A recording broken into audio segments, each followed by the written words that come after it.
igwasin na ning version na English kay ni mga periodiko pero basa ko sa Tagalog para mas lalong masabutan.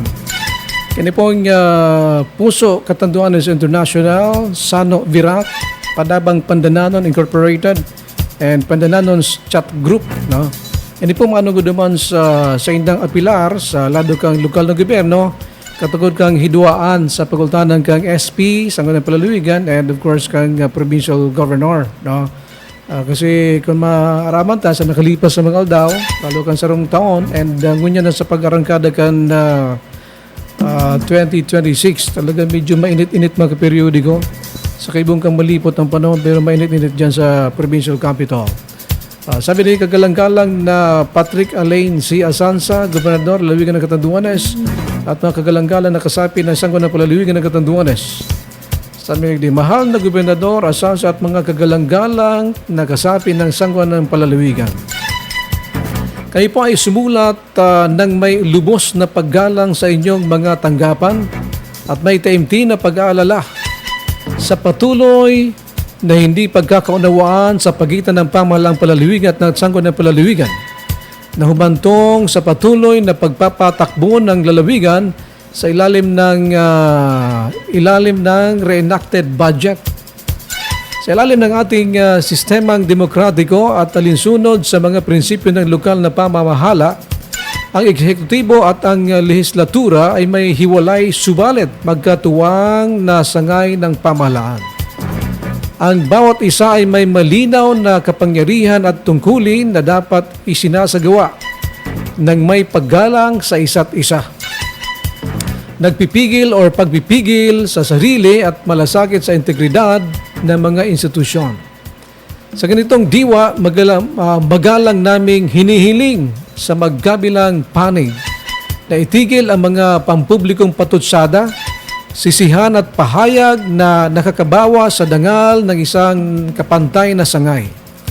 Ang mga hindi pagkakaunawaan gaano man kabigat ay nararapat lutasin sa pamamagitan ng mga legal na proseso at makabuluhang dialogo, hindi sa pamamagitan ng pampublikong bangayan na sumisira sa tiwala ng mga mamayan.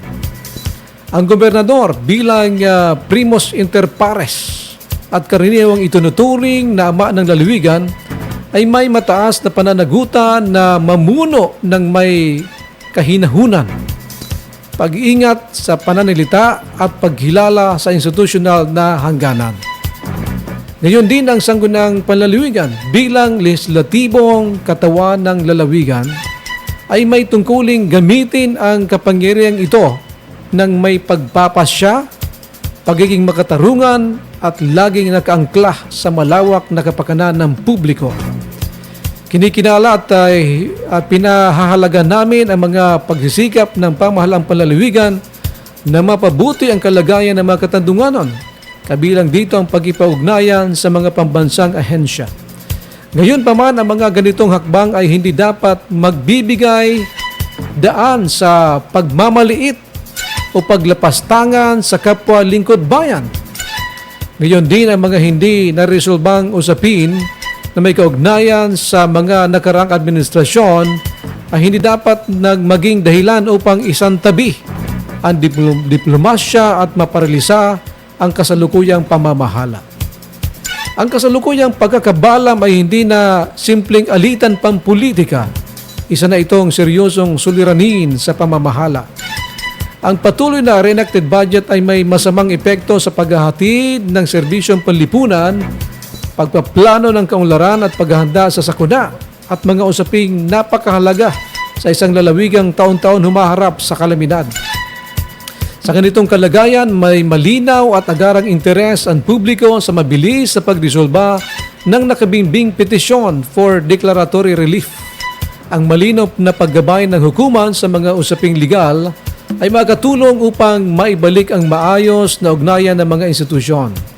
Bagamat iginagalang ang kasarilnan ng hidukadura, ang labis na pagkaantala ay lalong nagpapalalim sa kawalan ng katiyakan at krisis sa pamamahala. Habang hinihintay ang pasya ng hukuman, mariing ngunit magalang naming hinihikayat ang ehekutibo at legislatura nabawasan ang matitinding pahayag sa publiko, magpigil sa sarili at aktibong humanap ng paraan ng dialogo at kompromiso alinsunod sa kanilang tungkulin sa saligang batas at sa batas na lokal. Ang panunungkulan sa pamahalaan ay isang tiwala ng bayan. Tungkulin ng lahat ng opisyal na ipailalim ang personal, pampolitikal o makasaysayang hidwaan sa higit na mahalagang kapakanan ng sambayanan. Kung sakaling hindi pa agarang marisolba ng hukuman ng sigalot, maaring ikonsidera ang tulong ng mga ginagalang di partidista o di pampolitikang personalidad o institusyon kabilang ang mga lider pang reliyon bilang tagapamagitan upang maibalik ang kooperasyon at maayos na pamamahala sa lalawigan. Ang mga mamayan ng Catanduanes ay may karapatang sa matatag, makatarungan at nagtutulungang pamumuno na sa gitna ng paulit-ulit na kalamidad at kahinaang pang-ekonomiya. Sa diwang ito ay may taos-pusong pag-asa sa paggaling ng ating mga institusyon. Ang panawagang ito ay aming inahahain. Lubos na gumagalang ang Puso Catanduanes International, Sano Virac sa mga organization po ito ng mga ekseminaryan. Then Padabang Pandananon Incorporated, Siringman and Pandananon Chat Group. Yon. So mga kaperiodiko, napakahalaga, matindi yung panawagan ng grupong ito.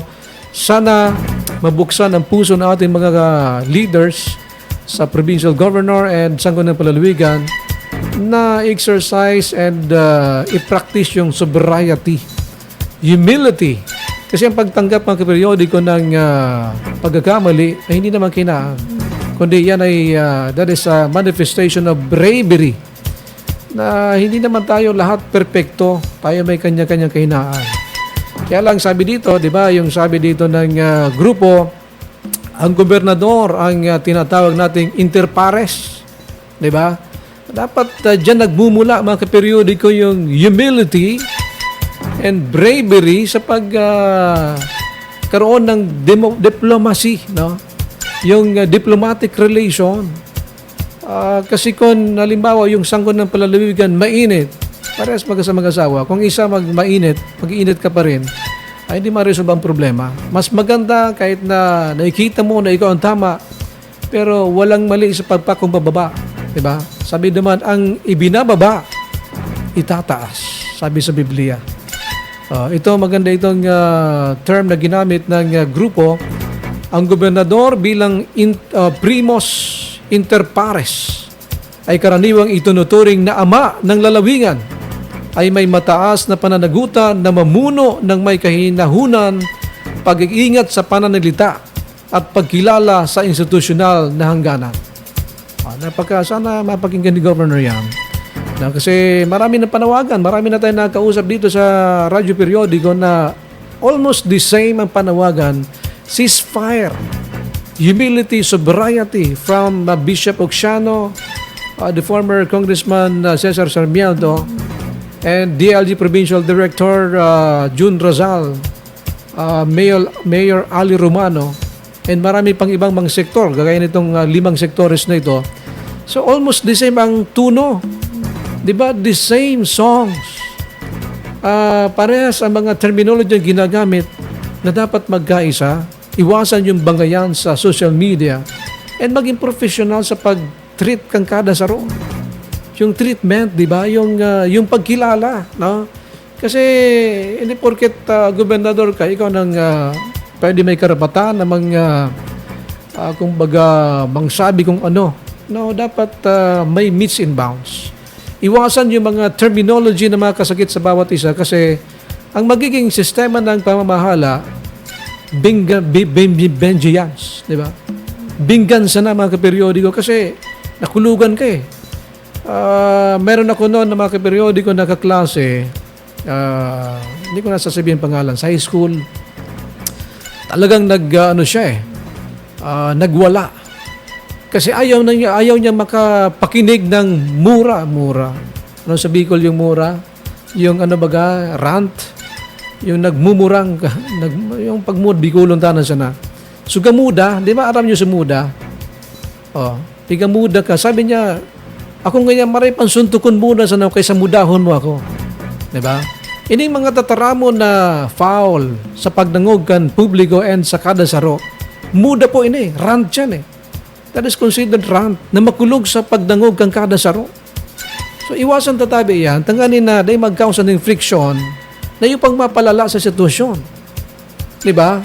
Dawa inanot ang bayabay kan sa indo accomplishment kon day kita naka-inkaminar, nakabilog kong pwersa, nasaro tabian sa indong boses dyan sa Kapitolyo, failure pa rin. Kasi as a governor, dapat extend mo yung hand duman sa medyo napaparayo ang landas. Di ba itong pigasabi niya to na sa Biblia, parabola, na nawara so sarong sa sanggatos na karnero, nawara sa saro, hinanap. Dahil siya nagpadagos kan sa iyang mga gigibuhon, kundi hinanap sa saro. Siguro arog man ka ng gibuhon, that is considered your flock as a governor. Mas magayon na extend ta yung satuyang hand with humility kasi ikaman sana si governor man sana pwede makapag-unify. So iwasan ta, so siguro pag yung mga mataas ang pride, akuon ta siguro kung may mga arog na ugali, pasensyahan ta siguro sa masunod baka magkaigwa man siyang realization. Okay? Kasi still ma-reflect sa leader, sa pinaka-pinuno, kasi considered na kunyan yan eh. Kumbaga sa management, kabali sa aspeto, ang sanggon ng palaluwigan. Kasi kung may symbiotic relationship ang kada saro, dahil kadiringkilan, kung igwaman, sana based on mandated function, na check mo yung mandate, so yung encroachment. Pero kung dahil man, okay, napapagulayan ng gabos. Sabi ba ni Attorney Dex Francisco, may wide latitude of discretion ng kada saro and gabos sa papagulayan. Daining problema ang dinatataon ng solusyon. Duman nga ni sa kanta-tano, duman sa satuya na bagong katandungano. Gabos ang problema, may solusyon. Kaya lang ang solusyon man sa natabi, yaon sa indo, sa kada saro. Okay? Sana pangapudan tama yan. Haluitan ng pangapudan kay Garit South Bagita kada saro. Kasi parte kita ng katanduanes. Sana mapromote yung unifying factor bako yung pagkakabaranga. Kasi daing mas mahalaga sa nag-e-effort para sa katuninungan as in pagkasararo. Kalau na sulong magalangkit ng isla dito sa Pasipiko, tapos kung ano pa ka na mangyari sa tuya. Sana mga kaperiodiko, ipagdasal taman sa mga leaders niya itong simbahan and sa mga individual, ipagdasal ta na mabuksan ang isip ng kada saro kasi yun man ang sasalang pwedeng participation ta. Pero ining mga manifesto na inipagibog ang mga sektores, dako lang bagay na makagiya sa satong mga leaders. Siguro dakol pa dyan ni manifest, magpadara ng manifesto sa gobernador mula sa ng palaluwigan, tanganing magpukawan tabisin dagabos para naman sa indang function favorable to the welfare of the people. Ini po si kaperiodikong Mr. FB, mga kaperiodiko, sabay niya ito sa kontrol si kaperiodikong DJ Polly. Ini po ang sa inyong lingkod, kaperiodikong Mr. FB, Ferdy Brizo. God bless Catanduanes, Philippines, and universe. Mabuhay! Hasta la vista! BP! Bangon! Katandunganon!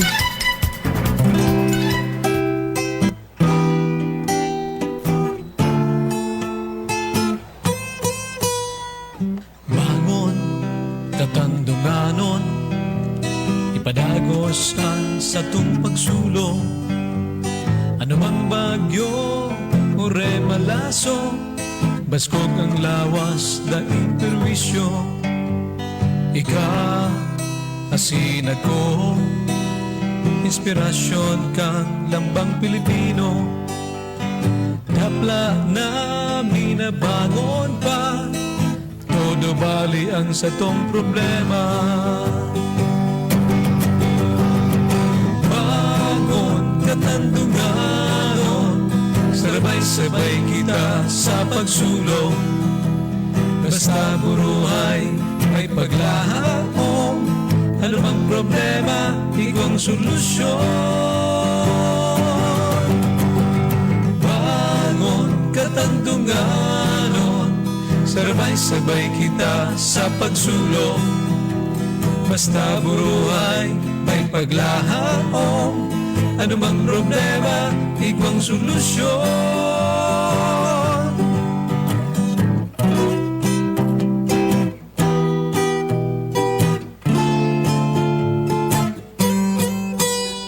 Ano mang estado sa buhay, maging pobre o mayaman, misyonaryo ka man, serbidor na tunay, sa Diyos kita perming minaadrangay. Madya, mga kaisla, ikarera ang paghinguha. Arriba gabos, sige tindog tulos, pusog ng labanan ang pagtiyos. Bangon, katandunganon, sabay-sabay kita sa pagsulong. Basta buruhay, may paglahaong. Ano mang problema, ikaw ang solusyon. Bangon, katandunganon, sabay-sabay kita sa pagsulong. Basta buruhay, may paglahaong. Ano mang problema, ikaw ang solusyon. Bangon, katandunganon, sabay-sabay kita sa pagsulong. Basta buruhay, may paglahaong. Ano mang problema, ikaw ang solusyon. Mabangon. Bangon, katandunganon. Si Ferdy Brizo sa Radyo Periodiko. Are you looking for a place to escape the everyday hustle? A place where you can unwind, recharge, and create regal memories across the sea? Introducing E-Crown Hotel and Resort. Enjoy elegance and classy living at E-Crown Hotel and Resort. Your island staycation with a breathtaking view of the sea.